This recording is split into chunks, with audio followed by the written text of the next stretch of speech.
ये जो बुर्ज खलीफा का सबसे ऊपर का स्टील पाइप है, ये आपको कितना बड़ा लग रहा है? 10 फीट, 20 फीट या फिर 50 फीट? दोस्तों, ये सिर्फ इतना सा बुर्ज खलीफा का हिस्सा ही 136 मीटर का है और सिर्फ उतने हिस्से का वजन ही 300 टन से भी ज्यादा है। सन 2008 में दुबई में कोई क्रेन तक नहीं थी जो इतना ऊपर इतने वजनदार पाइप को ले जा सके। अब कैसे इंजीनियर्स इस मोटे पाइप को ऊपर लेकर गए? इसके अलावा स्टील पाइप के ऊपर ये कुछ डिवाइस लगा है, ये किस काम आता है? कैसे ये डिवाइस पिछले 13 सालों से दुबई को बचा रहा है? सबसे पहले तो आप ये जान लीजिए कि ये ऊपरी हिस्सा किस काम आता है। इस स्टील पाइप का कोई तो काम होगा। दरअसल अगर दोस्तों ये ना होता तो बुर्ज खलीफा कभी भी टूट सकता था। दोस्तों, ये जो पाइप है ये 4000 टन स्टील से बना है। इसकी लंबाई 244 मीटर की है।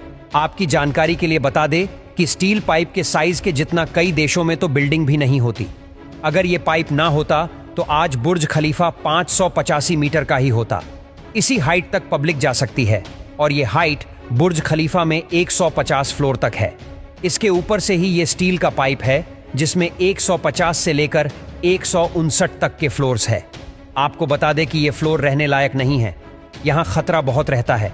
तेज हवा जब चलती है तो ये ऊपरी हिस्सा 6 फीट तक इधर उधर होता है और ऊपरी हिस्से का इतना हिलना ये कोई इंजीनियर्स की गलती नहीं, बल्कि ये बुर्ज खलीफा की खासियत है।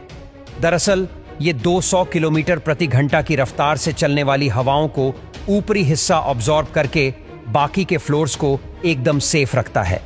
अमेरिकन इंजीनियर विलियम बेकर ने इसके डिजाइन को बनाया था और इनके डिजाइन के मुताबिक ये हवाओं को रोकता ही नहीं बल्कि कंफ्यूज भी करता है। बुर्ज खलीफा के ये जो 154 फ्लोर्स है वो बटर्स वॉल के सहारे खड़े हैं और बाकी के बचे हुए ऊपर के फ्लोर स्टील के सहारे खड़े हैं।